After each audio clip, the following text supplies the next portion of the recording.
ఓం శాంతి 27/12/2025 సాకార ఈశ్వరీయ మధుర మహావాక్యాలు. మధురమైన పిల్లలారా, మీ దుఃఖపు రోజులు ఇప్పుడు సమాప్తమయ్యాయి. మీరిప్పుడు అప్రాప్తి అనే వస్తువే లేని ప్రపంచంలోకి వెళ్తున్నారు. ప్రశ్న: ఈ రెండు శబ్దాల రహస్యం మీ బుద్ధిలో ఉంటే పాత ప్రపంచంపై అనంతమైన వైరాగ్యం కలుగుతుంది. జవాబు: క్రిందకు దిగే కళ, ఉన్నతమయ్యే కళల రహస్యం మీ బుద్ధిలో ఉంది. అర్ధకల్పం మీరు క్రిందకు దిగుతూ వచ్చారు, ద్వాపరయుగం నుండి దేహ అభిమానంతో అవగుణాలకు లోనై. ఇప్పుడు మళ్ళీ పైకి ఎక్కే సమయము అని మీకు తెలుసు. నరుడి నుండి నారాయణుడిగా తయారు చేయు సత్యమైన జ్ఞానం నిచ్చేందుకు తండ్రి వచ్చారు. మీకిప్పుడు కలియుగం సమాప్తమైపోయింది. నూతన ప్రపంచంలోకి వెళ్ళాలి. అందువలన ఈ పాత ప్రపంచంపై బేహద్దు వైరాగ్యం ఉంది. పాట: ధైర్యం వహించు మనస్సా. ఓం శాంతి. మధురాతి మధురమైన ఆత్మిక పిల్లలు పాట విన్నారు. ఆత్మిక తండ్రి కూర్చొని అర్థం చేయిస్తూ ఉన్నారు. కల్పకల్పము తండ్రి వచ్చి ఆత్మిక పిల్లలను చదివించే పురుషోత్తమ సంగమ యుగం ఇది ఒక్కటే. రాజయోగాన్ని నేర్పిస్తారు. తండ్రి ఆత్మిక పిల్లలకు చెప్తున్నారు, మనస్సా అనగా ఓ ఆత్మ, ఓపిక పట్టు, ధైర్యం వహించు. ఇలా వారు ఆత్మలతోనే మాట్లాడతారు. ఈ శరీరానికి యజమాని ఆత్మ. ఆత్మ అంటుంది, నేను అవినాశి ఆత్మను, ఇది నాశనమయ్యే నా శరీరం. ఆత్మిక తండ్రి అంటున్నారు, నేను ఒక్కసారి మాత్రమే కల్పం యొక్క సంగమ యుగంలో వచ్చి పిల్లలైన మీకు ధైర్యంనిస్తాను. ఇప్పుడు మీకు సుఖంనిచ్చే రోజులు వస్తాయి. ఇప్పుడు మీరు దుఃఖధామంలో, రౌరవ నరకంలో ఉన్నారు. కేవలం మీరు మాత్రమే కాదు, ప్రపంచమంతా రౌరవ నరకంలోనే ఉంది. నా పిల్లలుగా అయిన మీరు రౌరవ నరకం నుండి బయటపడి స్వర్గంలోకి వెళ్తున్నారు. సత్య, త్రేత, ద్వాపర యుగాలు గడిచిపోయాయి.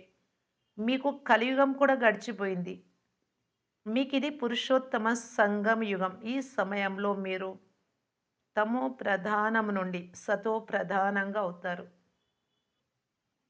ఆత్మ సతో ప్రధానమైనప్పుడు శరీరాన్ని కూడా వదిలేస్తుంది. సతో ప్రధాన ఆత్మకు సత్యుగంలో నూతన శరీరం కావాలి.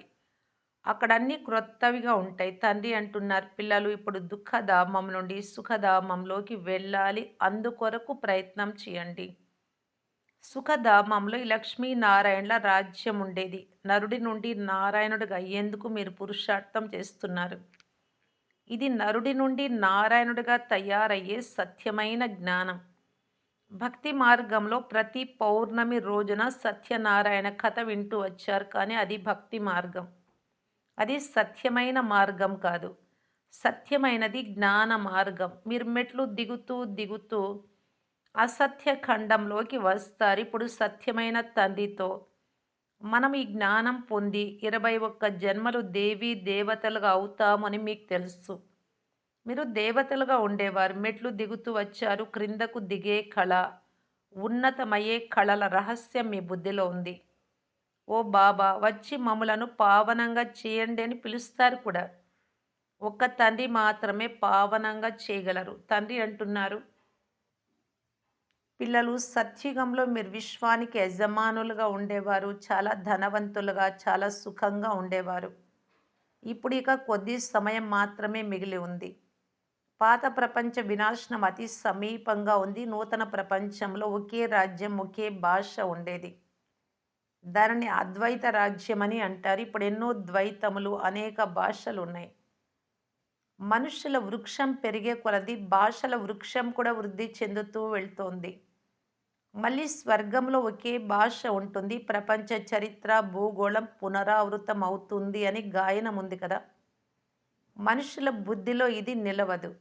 తండ్రి వచ్చి దుఃఖమిచ్చు పురాతన ప్రపంచాన్ని పరివర్తన చేసి సుఖంనిచ్చు నూతన ప్రపంచాన్ని స్థాపన చేస్తారు.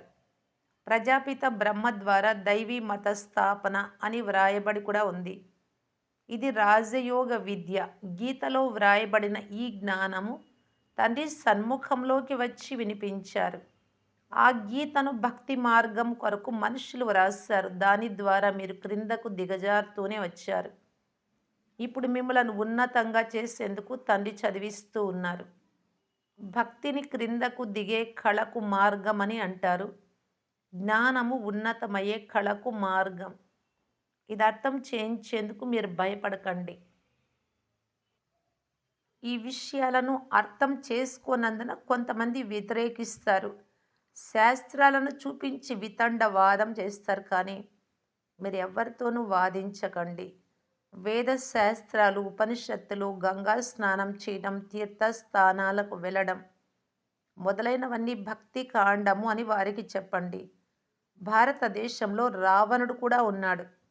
అతడి బొమ్మను తగలబెడతారు. ఎవరైనా శత్రువుల బొమ్మను కొంతకాలం కాలుస్తారు. ఈ రావణుడి బొమ్మను ప్రతి సంవత్సరము తగలబెడుతూనే ఉన్నారు. తండ్రి అంటున్నారు, మీరు బంగారు యుగపు బుద్ధి నుండి ఇనుప యుగపు బుద్ధి కలవారిగా అయిపోయారు.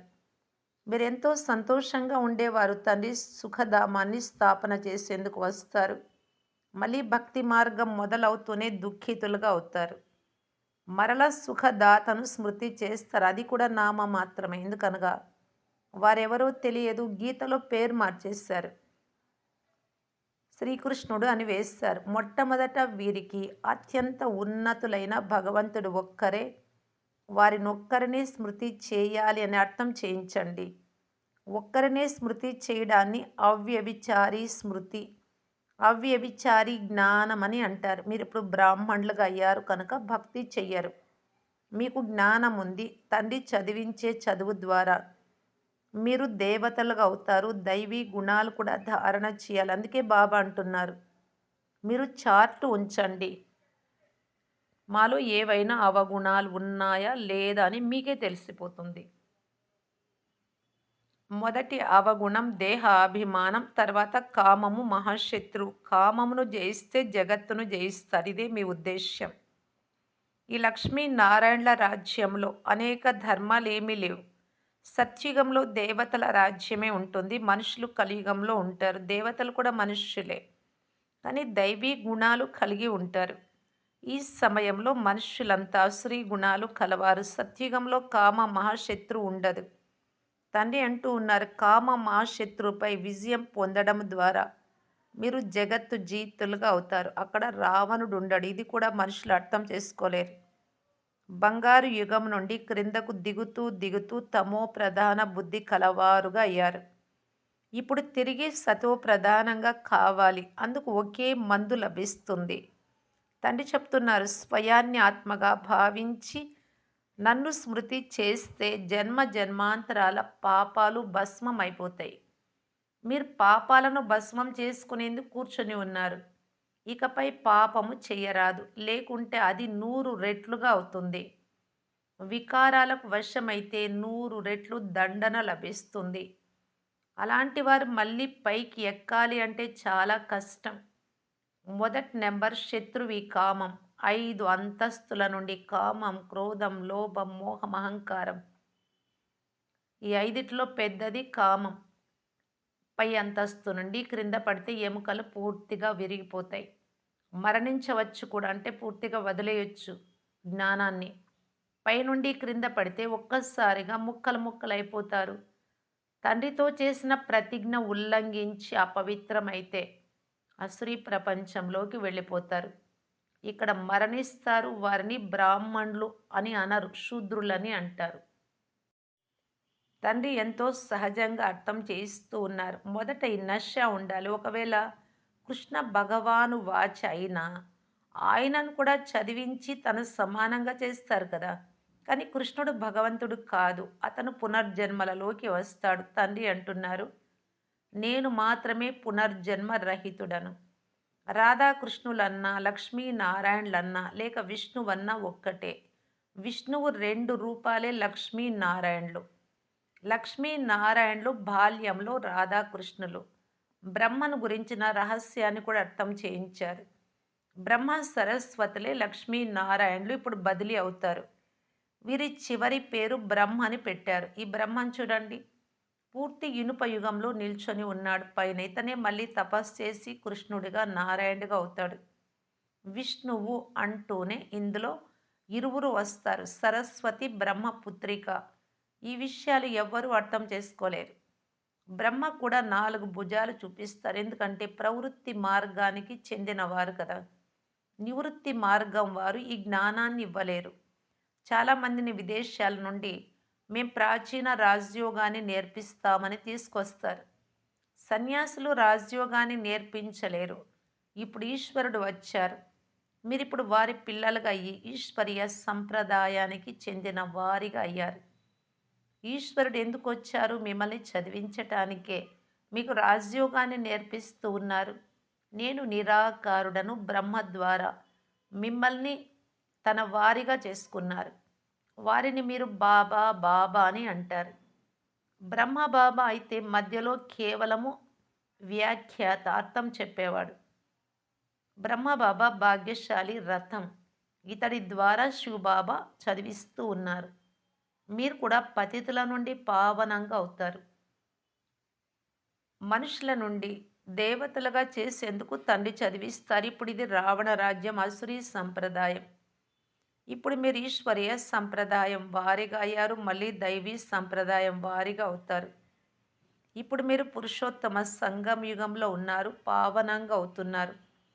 సన్యాసులు ఇల్లు వాకిళ్ళు వదిలి పారిపోతారు. ఇక్కడ తండ్రి చెప్తున్నారు, భలే స్త్రీ పురుషులు ఇరువురు ఇంటిలో కలిసే ఉండండి. స్త్రీ నాగుపాము అని సర్పం అని కనుక వేరుగా వారి నుంచి వెళ్తేనే ఆ సర్పము నుండి విడుదల కావచ్చు అని అనుకోకండి.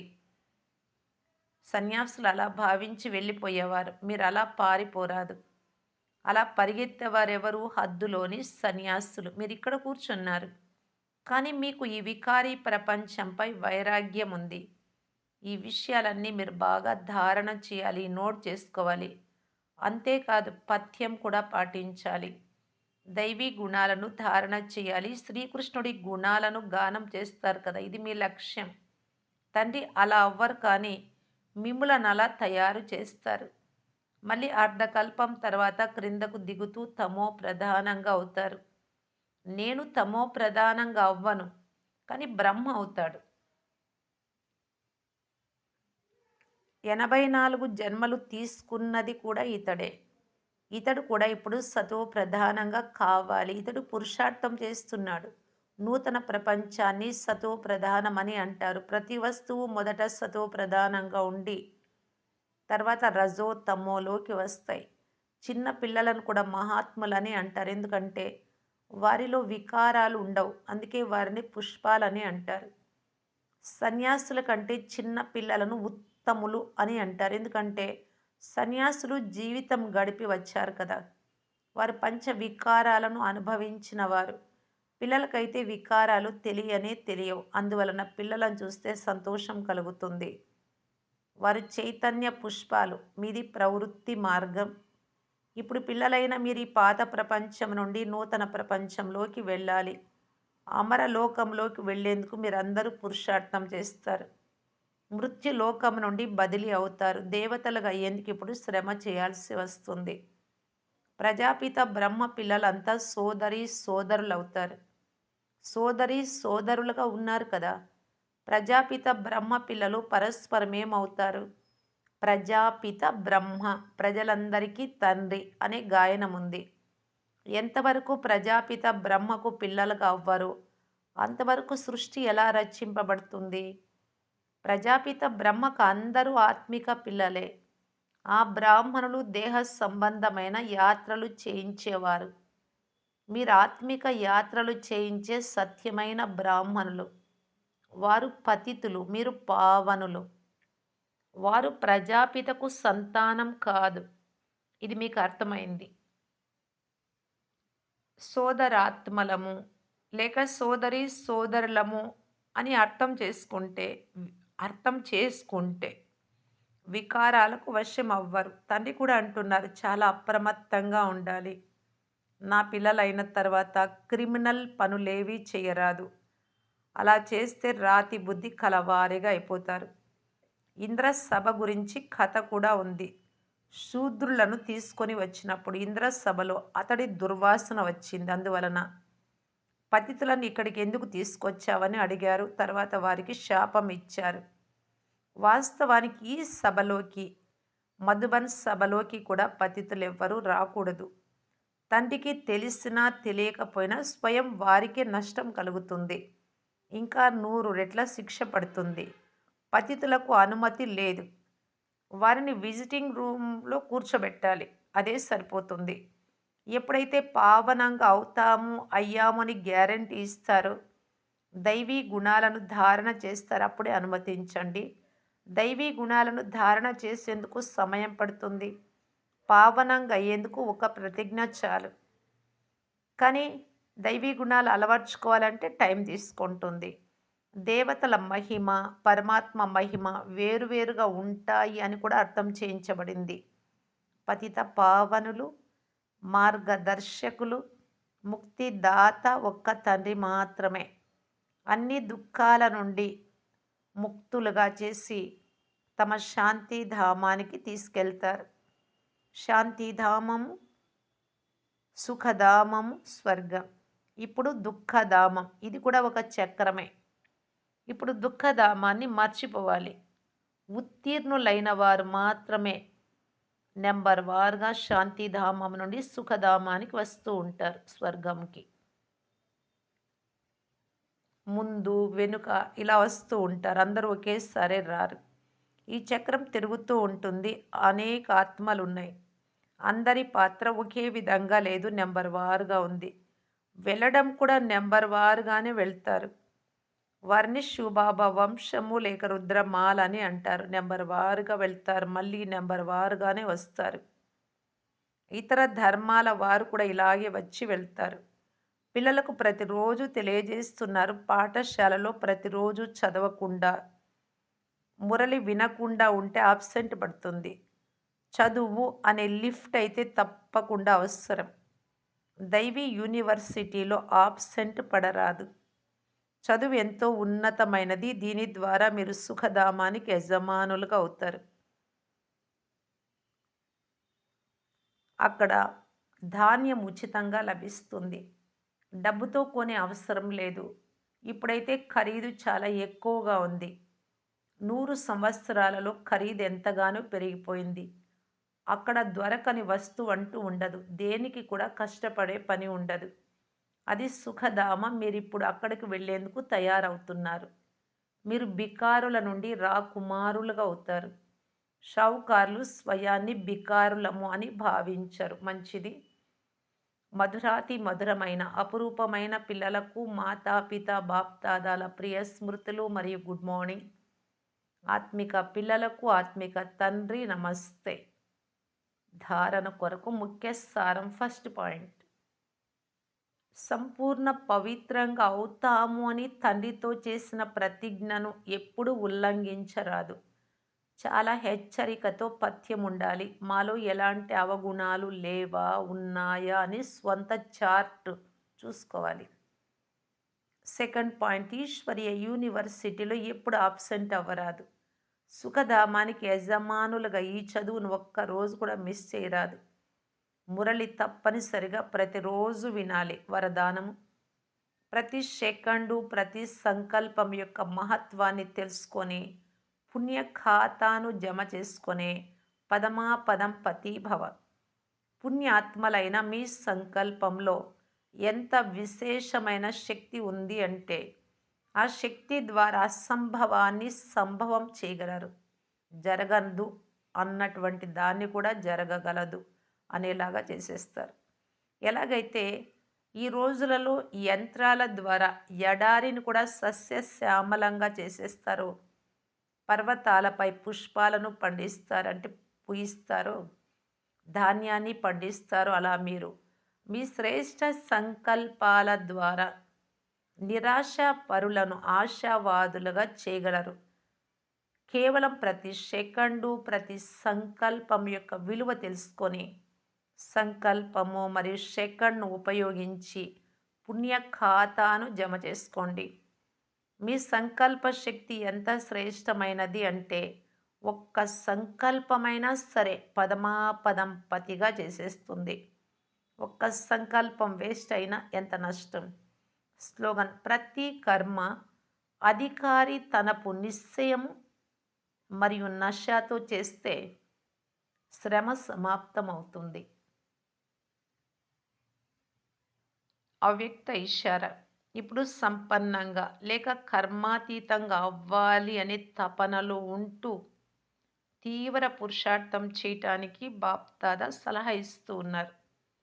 కర్మాతీత స్థితిని పొందేందుకు విశేషంగా స్వయంలో సర్దుకునే శక్తిని, ఇముడ్చుకునే శక్తిని ధారణ చేయడం అవసరం. కర్మ బంధనంలో ఉన్న ఆత్మలు ఎక్కడ ఉంటారో అక్కడ కార్యం చేయగలరు.